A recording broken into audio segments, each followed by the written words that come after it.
Ahí se ve, profe. ¿Ahí se ve? Bueno, ¿cuál fue el objeto de este tallercito de antropometría? La idea fue que ustedes aprendan técnicas correctas.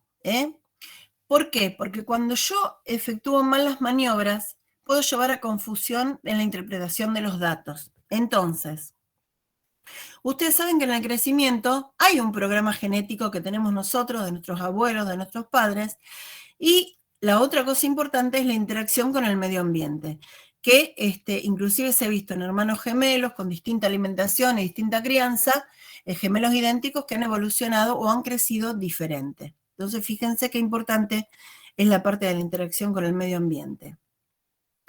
Las medidas antropométricas son un montón, es decir, ¿cuáles son las que usamos nosotros comúnmente en consultorio? Talla, peso. ¿Y? Perímetro cefálico. Perfecto.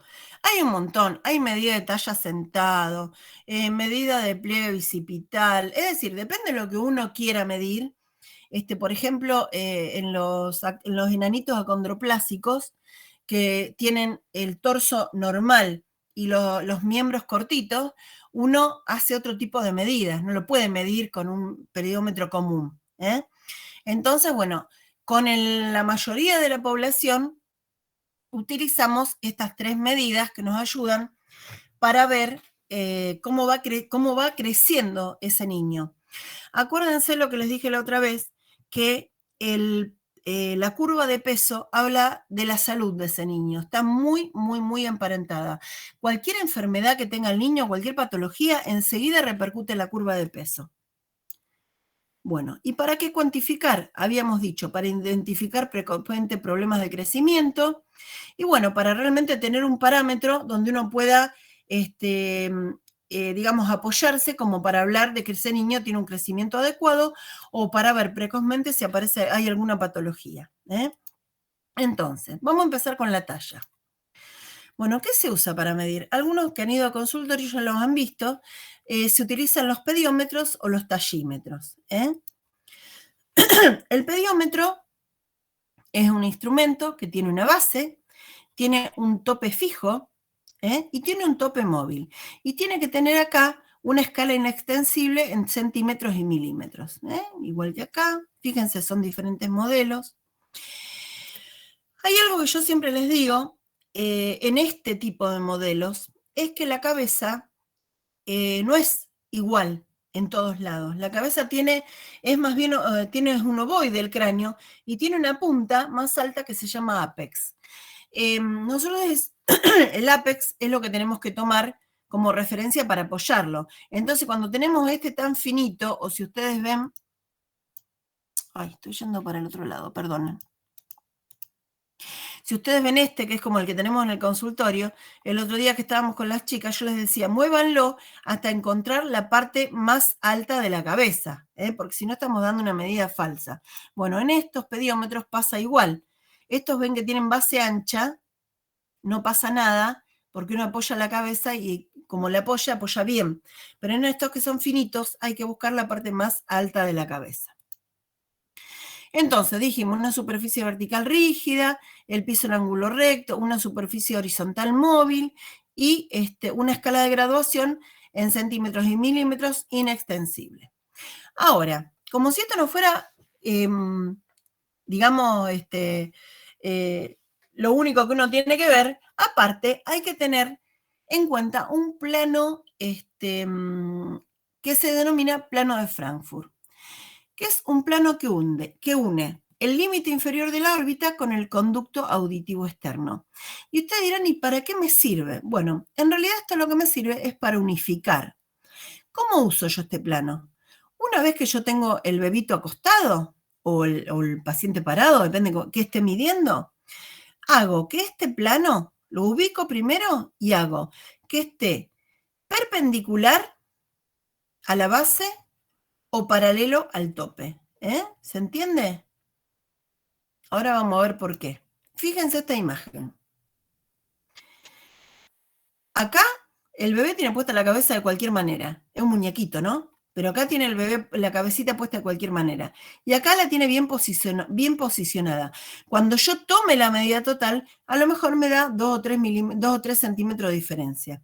Entonces, si un día viene uno de ustedes y lo mide, al otro día viene otro doctor y lo mido, el otro mes vengo yo y lo mido, el bebé nos va a dar siempre medidas diferentes y no vamos a poder saber si realmente está creciendo como debe. ¿Tá? Nosotros sabemos cuánto tiene que crecer por mes, pero si no tenemos una buena medida fehaciente y correcta, no lo podemos utilizar. Entonces, para yo poder utilizar todo eso que dijimos del peso, de cómo crece por trimestre, de la talla, del 3-2-1, para poder utilizar todo eso, yo necesito que las medidas estén bien tomadas. Para eso se utiliza este plano, ¿eh? Es decir, es facilísimo una vez que uno lo interioriza. Una vez que lo ubico, le miro la orejita, le miro el ojo y lo ubico. O perpendicular al plano de abajo o paralelo al tope. ¿Se entendió?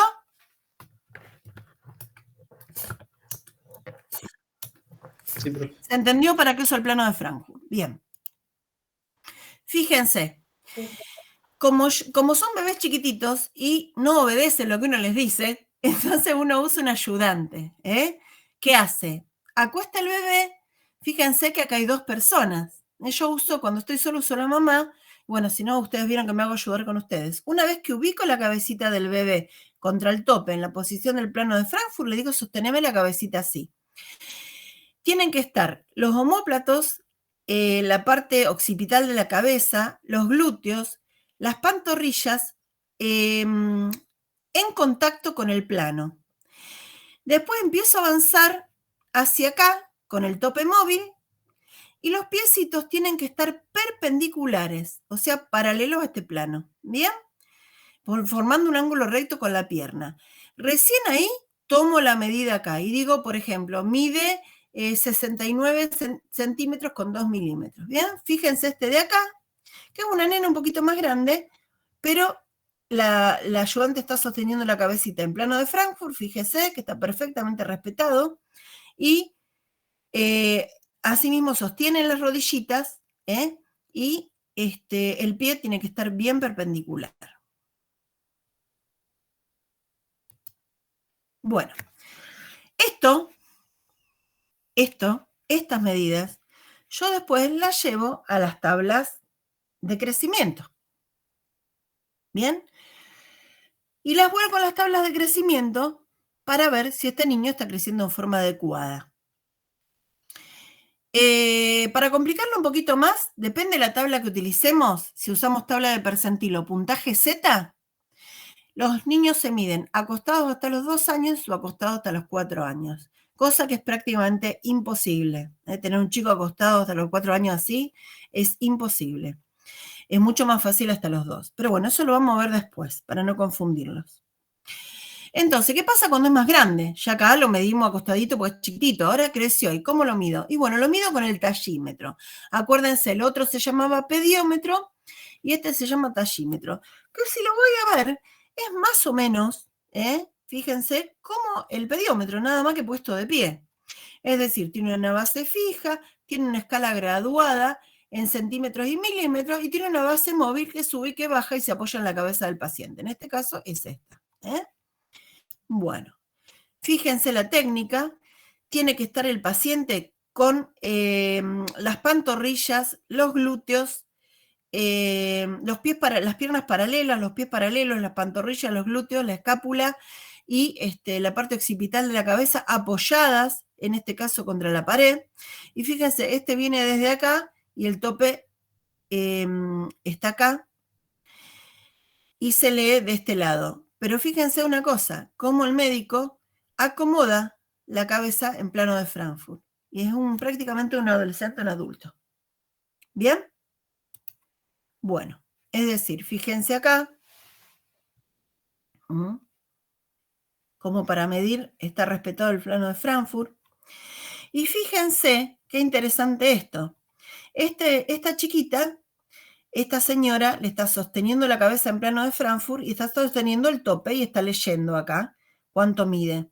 Pero si ustedes ven con detenimiento, acá hay una manito que a la bebé no es que esta señora tenga 3 manos, hay un ayudante que le está sosteniendo, porque es una nena chiquita, entonces le está ayudando a sostener las rodillas y los pies en posición, bien contactando contra esta base. ¿Mm? Acá tienen otros distintos. Este es uno de los que tenemos nosotros en el consultorio. Son pediómetros de pared que van pegados. Bueno. Perímetro cefálico. Este es otro de los parámetros que vamos a tomar, otro de las medidas antropométricas que vamos a tener en cuenta. Bien. ¿Qué se usa? Y bueno, se usan cintas que están graduadas en centímetros y milímetros, tienen que ser romas y tienen que ser inextensibles. Yo en el consultorio he terminado, de estas tengo un montón, de sapito, de perrito, he terminado optando por centímetros como lo de las costureras, pero lo que uno tiene que tener cuidado con eso es que no están estirados. Yo cada mes y medio los voy cambiando y pongo uno nuevo. Son baratos y son bien romos, entonces uno no lastima. Fíjense que este es de metal, esto no se puede utilizar. ¿Estamos? Bueno. Y fíjense que usamos el viejo y querido plano de Frankfurt, que lo usábamos acá, ¿se acuerdan? Para medir. Acá también lo vamos a usar. ¿Y cómo lo vamos a usar? Para posicionar la cinta. No es lo mismo si yo pongo la cinta así, que si la pongo así. Entonces, ubico el plano de Frankfurt, pongo la cinta alrededor de la cabecita del bebé y después, como dice acá, la voy subiendo y bajando, buscando el ovoide mayor. Lo voy mirando, tiene un poquito pelito. Fíjense acá el aneo, como le están midiendo este recién nacido, y está el cordoncito. Fíjense este bebé, bien paralelo al plano de Frankfurt.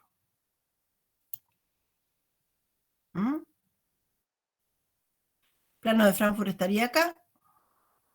¿Ven? Es bien paralelo. No es lo mismo que si yo le pusiera la cinta así o la cinta así. Entonces, recapitulando, tenemos la talla con pediómetro o tallímetro, depende de la edad, acostado o parado, depende de la edad, que esté en condiciones, el material, que tenga un buen tope, que yo pueda hacer tope en el lugar más alto de la cabeza, y que el niño esté bien posicionado con o sin ayudante. Cuando ya son más grandes no hace falta. Uno les dice que se queden paraditos, bien derechitos, que inspiren, le acomoden la cabeza al plano de Frankfurt y toma la medida. ¿Qué pasa con el peso? Bueno, y para el peso hay distintos instrumentos. Depende si estamos pesando niños pequeños o niños más grandes. En el caso de los niños más pequeños, tenemos las balanzas de distinto tipo. Esta es la balanza que yo tengo en mi consultorio, que se llama balanza digital. Tiene un botoncito que yo aprieto y me tira, tiene un display luminoso y me tira en kilos y en gramos. Yo apoyo al bebé acá y me tira el peso en kilos y en gramos y no tengo que hacer nada. Las balanzas de palanca tienen ficha, tienen, digamos, pesas para los kilos, que son las más gorditas, y para los gramos, que son las de arriba, ¿está? Y estas, que son para adultos, para más pesados, tienen la grande cada 10 kilos y la de arriba cada 100 gramos. Entonces, habíamos dicho, las balanzas para los niños en general pesan hasta 15 kilos exactos, después ya entran a derrapar por más que digan 20 kilos. La balanza de palanca, si ustedes la ven, bueno, es muy importante esto, que el niño no esté totalmente desnudo, y si tiene, por ejemplo, un lugar que hace mucho frío y lo tengo que dejar con un body o con una remerita, le descuento 10 gramos, no pesa prácticamente nada. Fíjense acá, sin pañales, sin juguetes, sin biberón. Esto es una balanza de campaña. Entonces, les decía, estas balanzas que pesan hasta 5 kilos y que se llaman de palanca, porque esto que tiene acá es una palanca que oscila, tiene pesas para los kilos y para los gramos. Avanzan de a 1 kilo. Y tienen ranuras. Es decir, ustedes tienen que levantar la pesa. Estas no tienen ranura, pero las de kilo y las de 10 kilos en los adultos tienen ranura. Entonces ustedes tienen que levantar la pesa y adelantar. levantarla y adelantar, porque si no, empiezan a los tirones y sobre todo en el examen final, y bueno, y es desesperante para ustedes y para nosotros. Entonces, yo la técnica que les enseño es una técnica que a mí me ha resultado muy útil, que la vamos a ver en consultorio, que ya la vimos con un grupo de las chicas el otro día, que es siempre tener acerada en cero los kilos y los gramos. Entonces uno apoya al bebé sobre el plato y siempre maneja las pesas con la mano diestra, con la mano útil, digamos, que la mía es la diestra, porque yo soy diestra, y el otro siempre arriba del bebé sin tocarlo. ¿Por qué? Porque el bebé se puede deslizar, se puede caer, se puede desplazar, entonces uno lo tiene dominado. Entonces empezamos a avanzar por los kilos. Supónganse que es un bebé que pesa 5 kilos 800. Entonces, avanzamos con esto, la levantamos 1 kilo, 2 kilos, 3 kilos, 4 kilos, 5 kilos. Cuando me pasé, que llegué a los 6 kilos, esto va a tocar abajo. Esto queda acá abajo. Ay, perdón. Queda acá abajo. ¿Bien? Ahora, ¿qué hago? Me vuelvo, quiere decir que en kilos me pasé. Con 6 kilos yo me pasé. Ese bebé pesa menos de 6 kilos. Entonces me vuelvo uno para atrás, la levanto, me vuelvo uno para atrás y avanzo con los gramos. Entonces, tengo 5 kilos acá, habíamos dicho que el bebé pesaba 5 kilos 800, empiezo a avanzar, 100, 200, 300, llego a los 800 y esto queda oscilando acá en el medio. Es decir, ese bebé, si yo hago la lectura, pesa 5 kilos 800. ¿Está? Las balanzas, todas en general, tienen que estar firmemente apoyadas, tienen que estar calibradas cada tanto y tienen que estar aceradas, es decir, en cero, cuando uno empieza a medir. Acuérdense que tienen ranuras, los kilos en la de los bebés y en los de los adultos de los 10 kilos tienen ranuras, o sea, yo tengo que levantar esto para desplazarlo. Bueno, ¿y qué pasa con los pacientes más grandes? Habíamos dicho que hasta 15 kilos más o menos teníamos las balanzas de las digitales o las de palanca. Y bueno, y en los adultos ya se pesa, en los adultos y en los niños más grandecitos ya se mide de pie. Y lo que voy a utilizar es una técnica que también toma en cuenta la posición de Frankfurt para la cabeza. Es decir, arranco desde cero, deslizo primero las de kilo,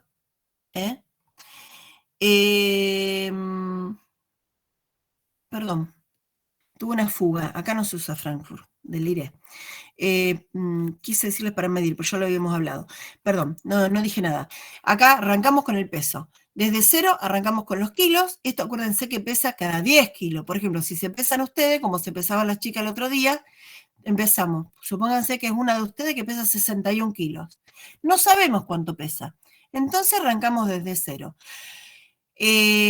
Acuérdense que siempre tengo que pesar el paciente con la menor cantidad de ropa posible y descalzo, que es tanto para medir como para pesar, chicos, descalzo, siempre. Les digo porque ha sido causa esto de exámenes fallidos, que han salido mal. Entonces, supónganse que es una compañera de ustedes que pesa 61 kilos. Entonces, dijimos que estas avanzan, las balanzas grandes avanzan de a 10 kilos.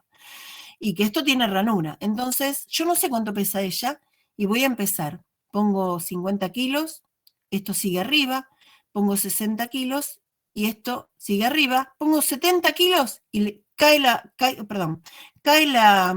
el fiel de la balanza. Esto toca acá abajo. ¿Y qué me está indicando? Que esta chica que yo estoy midiendo, que esta compañera de usted que estoy midiendo, pesa entre 60 y 70 kilos. Entonces me vuelvo para atrás uno a 60 y avanzo con los kilos acá arriba. Entonces lo pongo medio kilo, esto sigue acá arriba, pongo 61 y oscila en el medio. Es decir, su compañera pesa 61 kilos.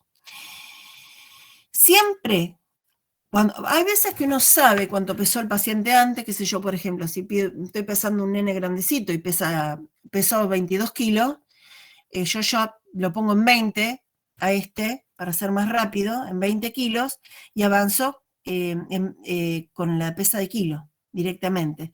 Pero bueno, eso no lo va haciendo cuando tiene pesados anteriores. Y acuérdense esto, mínima cantidad de ropa sin calzado. Siempre hay mucho problema con los niños más grandecitos, es decir, hasta los 4 o 5 años no tienen problema. Pero cuando son más grandes, ni hablar del adolescente, no se quieren sacar ni siquiera el jean. De casualidad uno les hace sacar las zapatillas.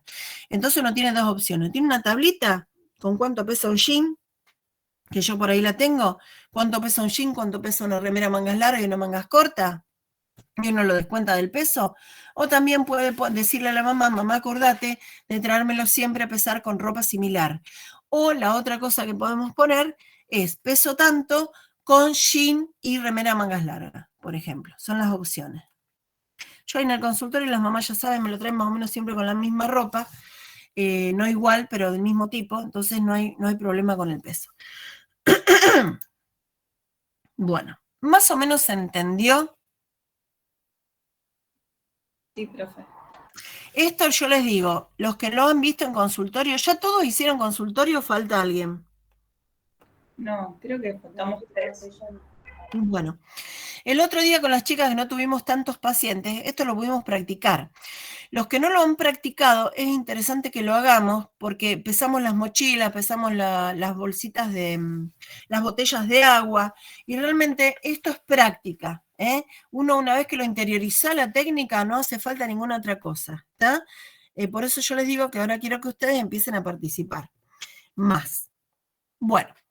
Entonces ya vino al consultorio, lo pesamos, lo medimos, le sacamos el perímetro. ¿Qué hago con esas medidas? Y bueno, se han elaborado distintos estándares o gráficas de crecimiento. ¿Qué las hay? Nosotros estamos en un periodo coyuntural. Las hay de dos tipos. Las gráficas en percentilo y las gráficas en puntaje Z. Los que trabajaban conmigo en consultorio saben que hay un sistema que se llama CICAP, donde yo cargo el peso, la talla y el perímetro y directamente me lo sitúa en la gráfica. Pero ¿qué va a pasar? Ustedes en el consultorio les van a dar un paciente que pesa tanto, que viene a los 6 meses y pesa y mide tanto, y que viene al año y pesa y mide tanto.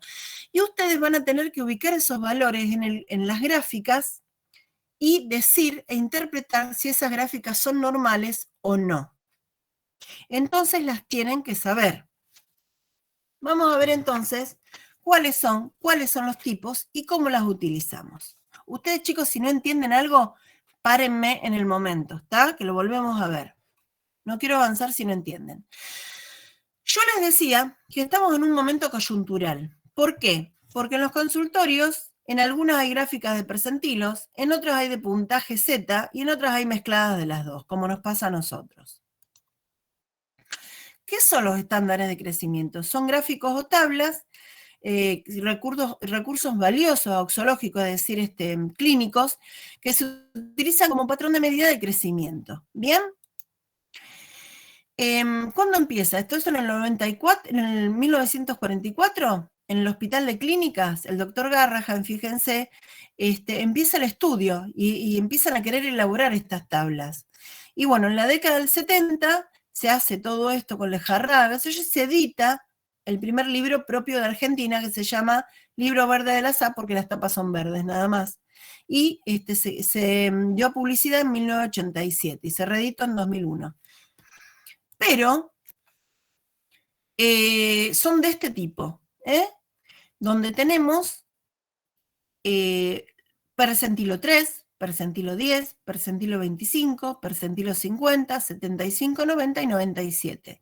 Y donde yo, por ejemplo, en este caso es peso para la edad del nacimiento a los 6 años, niñas. Entonces tengo una nena que pesa, qué sé yo, 15 kilos y tiene 3 años. Entonces yo vengo, busco el 3, busco el 5, el 15, perdón, acá, y el puntito me cae acá. Quiere decir que esta nena tiene un peso normal para la edad. ¿Por qué? Porque me cae entre el 3 y el 97, que son normales. Si yo estoy hablando de peso, digo que esta niña tiene un peso normal para la edad. Si me cayera el puntito por acá arriba, qué sé yo, una nena de 3 años que pesa 25 kilos, estoy diciendo que está por arriba del percentilo 97 y estoy diciendo que esta niña tiene sobrepeso u obesidad. para abajo hacemos lo mismo. Si es una niña de 3 años que pesa 7 kilos, ¡ay, qué horror! Pero bueno, supongan que está por acá, estoy diciendo un grado de desnutrición, que será grado 1, 2 o 3, depende dónde caiga. ¿Bien? Es decir, cuando trabajo, moraleja, trabajo en gráfica de percentilos, todo lo que caiga entre el 3 y el 97 está dentro de la normalidad. Bien. Entonces, ¿cómo se hicieron los percentilos? Bueno, determina la posición de la medida de un individuo, indicando qué por ciento de la población de referencia igual o excede. Así se hicieron las tablas, por eso se los muestro, no que lo tengan que saber. Entonces, del 97 al 3 es normal. Bueno, y como les decía, ¿cómo se hizo esta tabla? Bueno, se agarró un grupo de niñas, en este caso, de 6 años de edad, sin patologías, que no fueran prematuras, y se las pesó. Y un puntito, un puntito caía acá, otro puntito caía acá. La mayor concentración de puntitos caía acá. Entonces, ¿qué dijeron? Este es el percentilo 50. Y a medida que se iban dispersando los puntitos, iban abriendo el esquema de percentilos. Entonces, y eran todos niños normales. Entonces, ¿qué significa? Que en cualquier punto de la tabla que me caiga un niño, estoy diciendo que ese niño es normal en su peso para la edad. ¿Se entiende?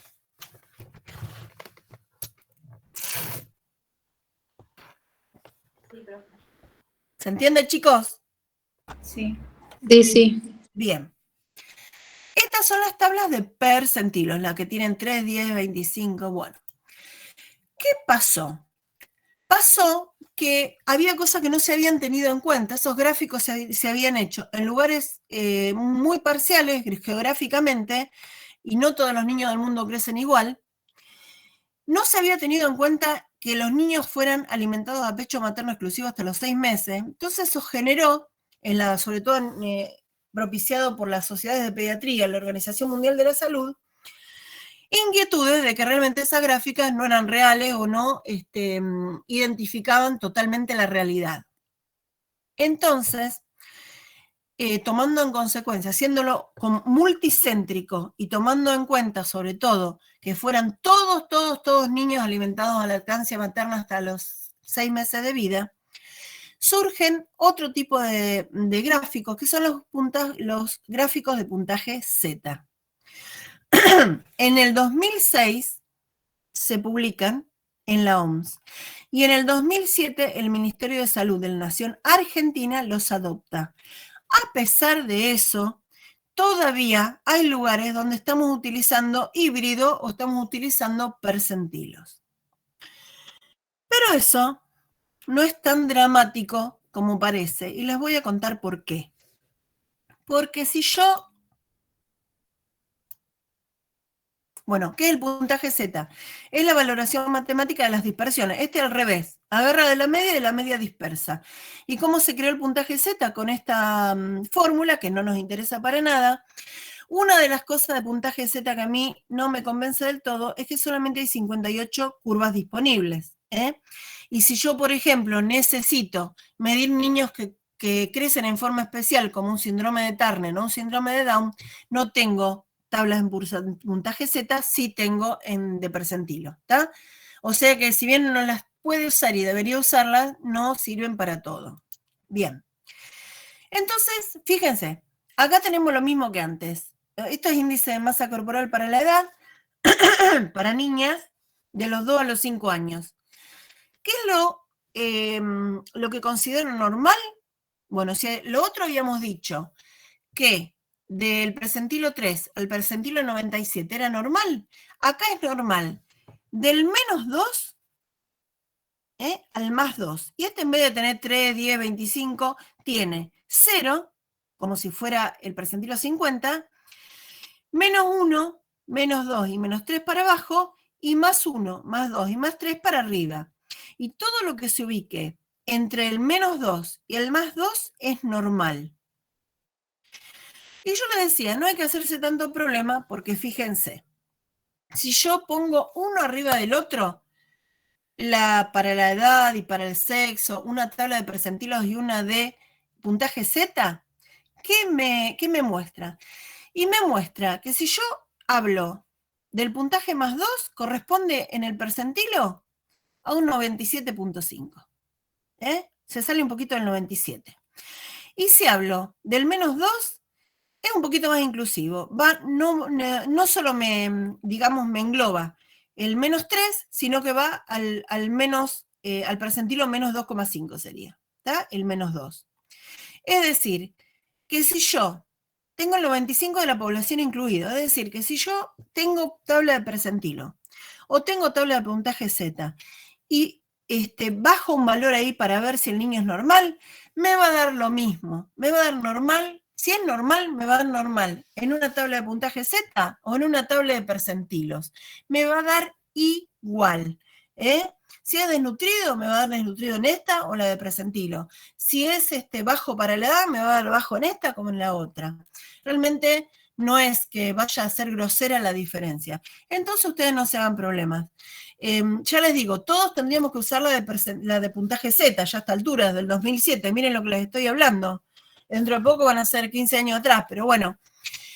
Todavía hay, fíjense que la guía del alumno creo que todavía trae percentilo. Profe, Sí, decir, digamos, en el puntaje Z que esté debajo de menos 2 es como que en el percentilo esté debajo de 3. exactamente. Ok. Y con el 97 y el más 2 es más o menos lo mismo. Es un poquitito más alto si vos comparás, 97.5.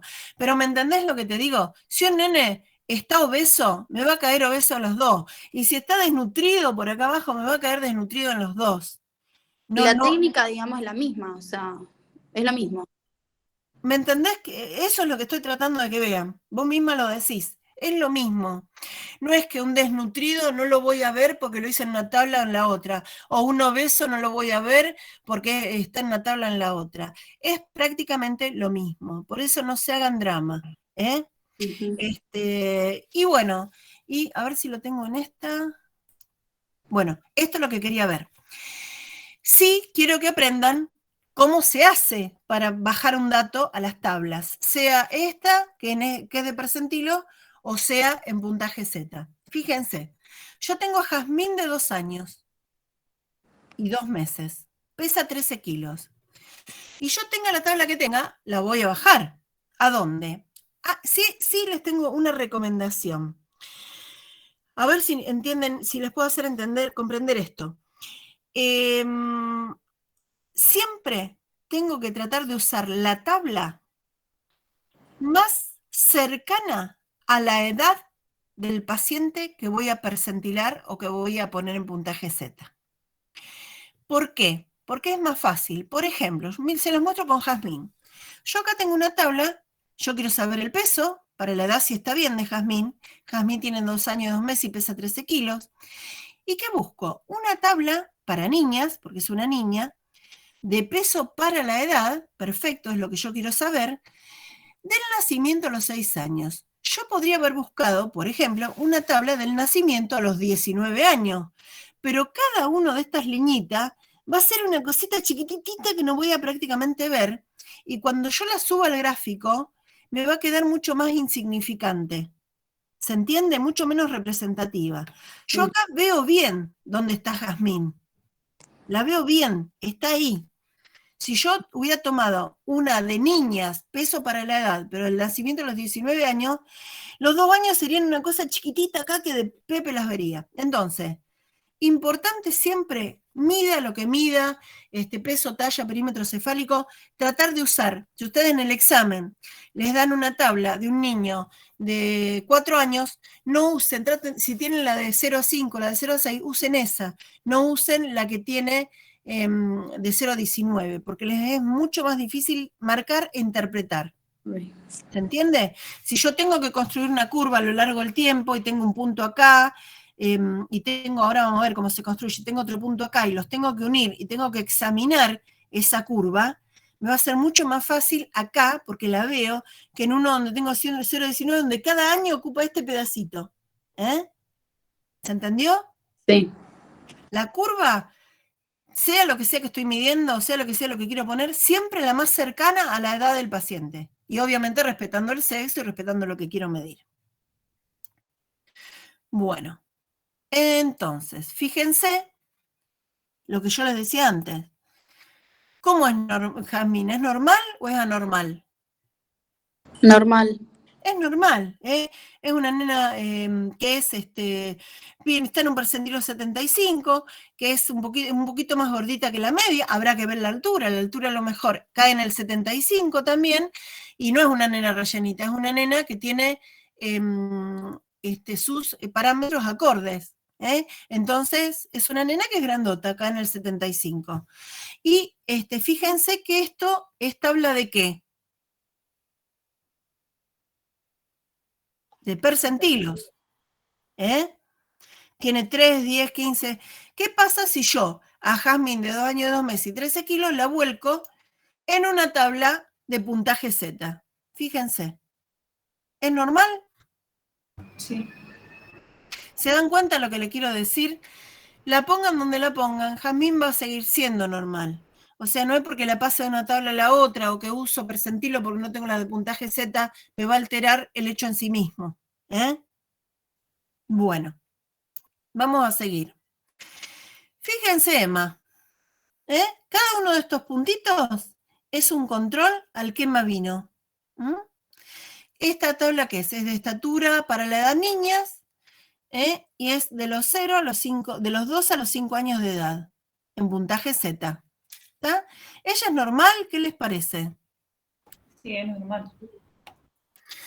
Yo acá lo que construí, con cada punto en el que la niña vino, es una curva de crecimiento. Es decir, cuando el paciente vino una vez, por ejemplo, Emma vino, a los 3 años y 4 meses. Entonces puse este puntito. Si yo tuviera esta única medida, yo le puedo decir a la mamá, mira mamá, sí, es una nena que está dentro, tiene buen peso, pero vamos a ver cómo viene creciendo. Es decir, yo no puedo hablar de crecimiento con un solo peso porque es como si sacara una foto. Entonces, lo que realmente me habla a mí de crecimiento es cuando yo puedo armar una curva, que es cuando tomo 2 medidas con una diferencia de por lo menos 2 o 3 meses. 6 sería lo óptimo. A ver, Julieta, peso para la edad. Tabla puntuación Z, tabla de nacimiento a los 5 años. Miren todas las veces que vino a control. ¿Es una nena normal? Sí. Es una nena normal. Y tiene un crecimiento normal. Por ahí bajó un poquito, pero dibuja, su curva es paralela a las curvas de crecimiento y aparte está entre los parámetros normales, que habíamos dicho, más 2 y menos 2. Fíjense, Camila, ¿qué les parece? Es normal, pero fue aumentando. O sea, fue progresivo. ¿Saben cómo se llama esto? ¿No es el catch-up? No. Yo les cuento la historia de Camila. Camila es hija de papás altos y grandotes. Pero la mamá de Camila tuvo una preeclampsia durante el embarazo, es decir, estuvo hipertensa. Si bien fue tratada, el hecho de ser hipertensa hacía que por el cordón umbilical a Camila le llegara menos sangre. Menos sangre significa menos nutrientes y menos oxígeno. Es decir, si bien Camila era hija de papás grandotes de cuerpo, me refiero, nació con un peso como si hubiera sido de unos papás chiquititos. Pero por esta privación que tuvo durante su gestación, es decir, intraútero. Cuando Camila nace, su mamá, unos papás muy motivados, su primer bebé, todos los cuidados, una gente que tenía económicamente estaba muy bien, tenía realmente para darle privilegiadamente todo lo que Camila necesitaba.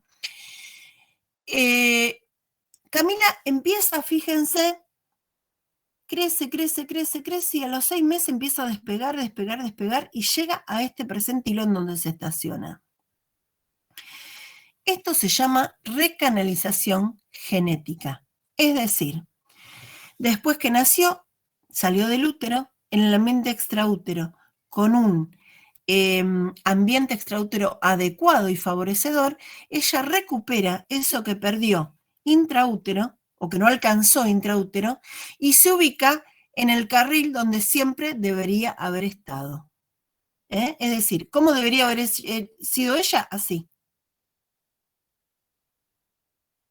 Pero esa noxa que tiene intraútero, que no la deja alcanzar su potencial total, se equipara en el exterior y se llama recanalización genética. ¿Por qué? Porque su genética era de padres grandotes. ¿Se entiende? Sí. Lo que pasa es que el crecimiento compensatorio se le dice al catch-up, entonces es confuso. Ahora les voy a mostrar otra. Fíjense, esta tabla, por ejemplo, no la tiene puntaje Z, es de percentilo, pero a mí me encanta. Y fíjense qué tiene de interesante. Este es el término. Estas son las semanas de vida. Y ustedes acá, de acá a acá, tienen el primer año de vida del bebé. Desde acá para acá. Y tienen en una primera parte el peso. Este sería percentilo 97, percentilo 50 y percentilo 3 para el peso. ¿Está? En la segunda parte tienen la talla. Tienen percentilo 97, 50 y 3 para la talla. Y en la tercera parte tienen el perímetro cefálico. Tienen 97, 50 y 3 para perímetro cefálico. Es decir, en una sola tabla yo tengo resumido el primer año de vida, en este caso de Paulina. Y bueno, ¿qué le pasa a Paulina? Paulina es una nena hermosa que nace con 3 kilos, fíjense. Viene creciendo preciosa, pero ¿qué le pasa a los 5 meses? Tiene una bronquiolitis grave. Termina internada en una unidad de terapia intensiva con asistencia mecánica respiratoria. Estuvo intubada como 8 días. Le salvan la vida. Pero ¿qué pasa? Fíjense lo que pasa con el peso de Paulina. Cae en picada. Y en el mes posterior, fíjense cómo recupera. Fíjense cómo recupera. ¿Está? Y vuelve a su carril habitual. Fíjense, si yo está puesto acá, es como que si no hubiera pasado nada. Este es el catch-up o recuperación rápida compensatoria. ¿Qué es extrauterolanoxa? En el otro, habíamos dicho que la noxa era intraútero. Acá es extraútero. Y es esta capacidad rápida, el catch-up que tienen los niños hasta más o menos los 2 años de vida, de recuperarse rápidamente de las noxas. Es por el gran potencial de crecimiento que tienen. ¿Se entendió la diferencia? Sí, profe. ¿Seguimos? Sí. Bien. Juan, peso para la edad. Tenemos una tabla para niños, peso para la edad del nacimiento a los 6 años. Juan tiene 5 en este momento. Y estos son todos sus controles. ¿Es normal, Juan? Sí. Sí, depende cómo sean los padres también. ¿Qué me va a interesar aparte de Juan? Aparte del peso. Que fue creciendo estable. Bien, bien. Y aparte me va a interesar la altura. Fíjense que la curva de peso es una curva armónica. Es una curva que sigue prácticamente los parámetros de crecimiento normales. Fíjense la altura de Juan. Bueno, ¿quién es Juan? Juan es hijo de coreanos. Son muy chiquititos los papás, muy chiquititos. Entonces Juan es chiquitito. Como decía su compañera, esto es genético. Es un pequeño constitucional, no es un desnutrido. Pero ¿cómo lo sé yo?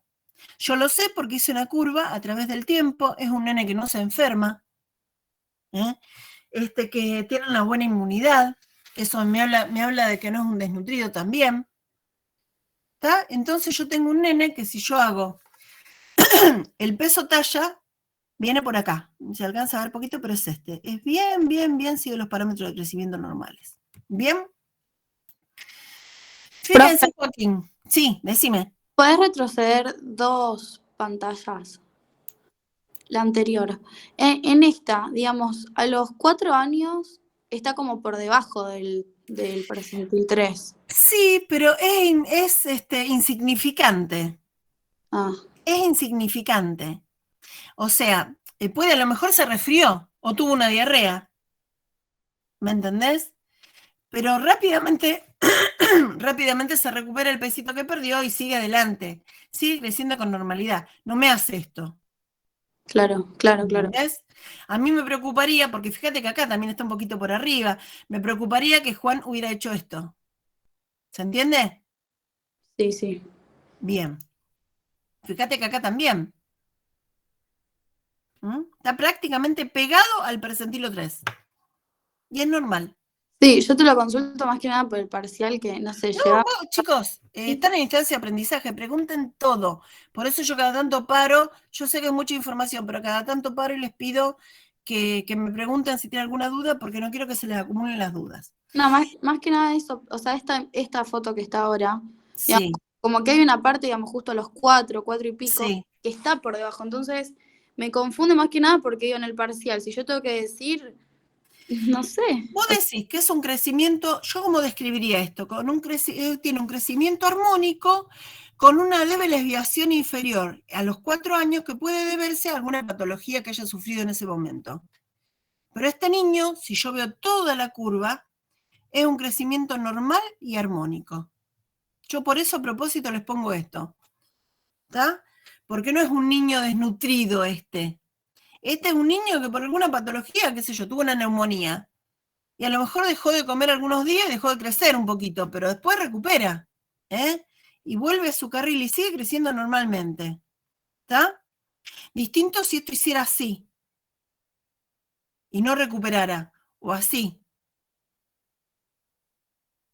¿Bien? Por ejemplo, Juan tiene un hipotiroidismo. Llega hasta acá y empieza así. ¿Se entiende? Se aleja de las curvas normales. Fíjense una cosa. Estamos hablando de longitud para la edad. A los 2 años, a ver si hay otra que se ve mejor. Esperen, Fíjense. Depende de la tabla de la que yo hable, tiene como un resalto en la longitud. ¿Por qué? Porque acá se empiezan a medir parados.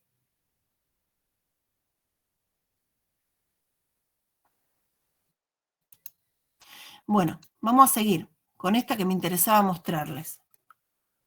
Fíjense, Joaquín, esto estamos hablando del nacimiento a los 24 meses, y es el peso de Joaquín que fuimos registrando. Fíjense, Joaquín vino a todos los controles, pesó alrededor de 3 kilos, venía prácticamente en el percentilo 25, creciendo bien, creciendo bárbaro, y de repente, entre los 7, 8 meses empieza todo este firulete acá. ¿Esto es normal?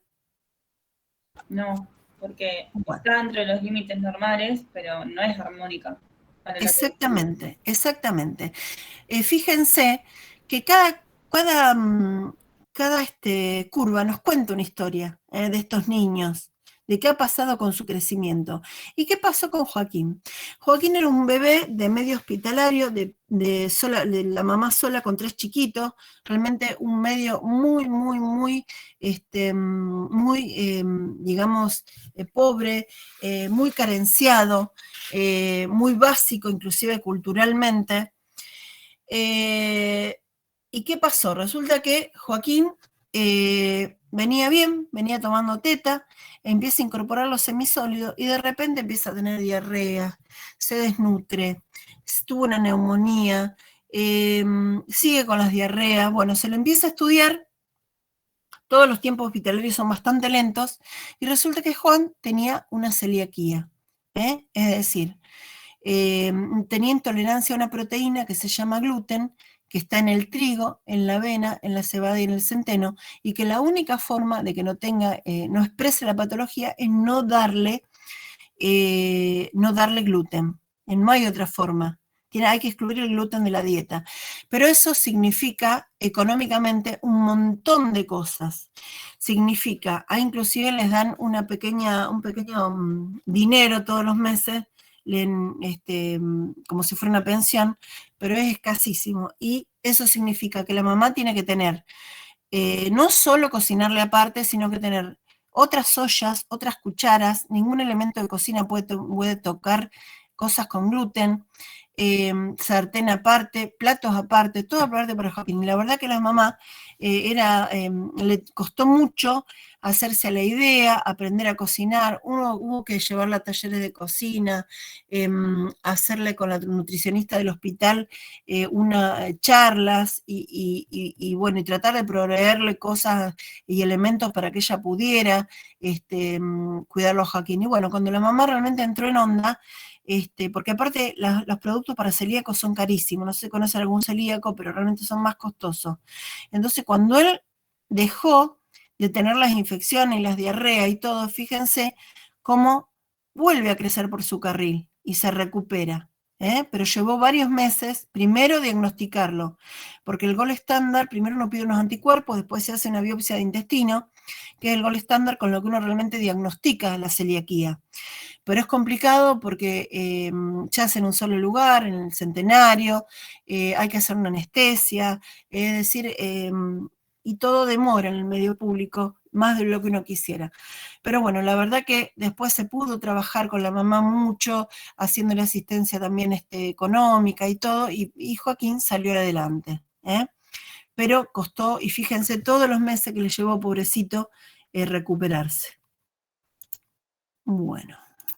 Profe, Sí. una consulta. Justo saltó el tema de la celiaquía y Sí. había visto que había como dos teorías contrapuestas, digamos, que una sugería que se incorporen los... Sí, antes de los 6 meses. Claro, algunos Bueno, después no está aceptada todavía. otros a los 6 meses. Bueno, mira, hay dos teorías que son así. La aceptada hasta ahora, digamos con más peso científico, es la tradicional. Como todo, para vencer lo tradicional hay que laburar. Entonces, lo tradicional dice que el niño que tiene, yo les había dicho que el intestino es como una trama abierta, que se va cerrando con el paso de los meses y va perdiendo el poder antigénico, es decir, las macromoléculas, que son las que producen las grandes alergias, ya no pueden entrar cuando el bebé es más grande. Entonces, por eso, al que tiene algún familiar celíaco, uno trata de incorporarle el gluten después de los 9 meses o el año. Hay otra teoría inmunológica muy interesante, que es más nueva, que dice que mientras el niño toma pecho materno, está protegido a nivel inmunológico de este tipo de alergias. O sea que al contrario, habría que introducir bien precozmente los alimentos con gluten, que son el trigo, la avena, la cebada y el centeno. Ustedes saben que lo que decidieron estudiar no es estático. Lamentablemente no es matemática, que uno sabe que 1 más 1 siempre, o casi siempre 2. Esto es dinámico, chicos, y esto van a aparecer teorías diferentes todos los días. O sea, el número va a ser siempre el número, ¿no?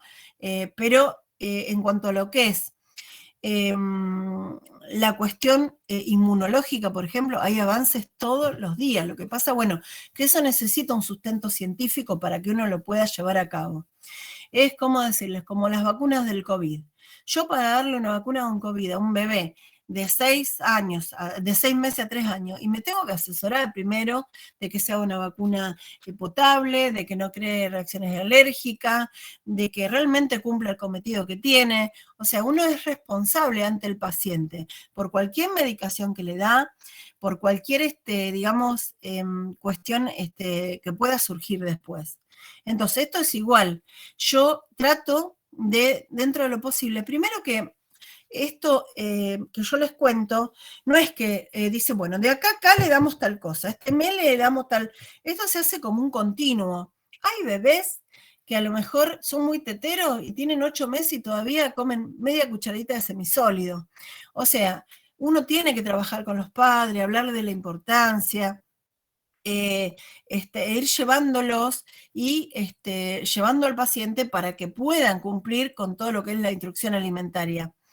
Pero, por ejemplo, hay tantas cosas que se meten en medio. Mira, yo les voy a contar una cosa para que ustedes se dan cuenta.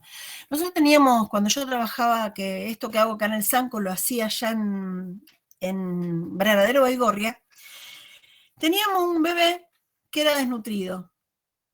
Y trabajábamos y con la madre, y le conseguíamos el bolsón, y le dábamos más kilos de leche, y le dábamos, y el pibe nunca, lo suplementábamos con ACD, lo suplementábamos con zinc, lo suplementábamos con hierro, y el gordito, el flaquito nunca engordaba.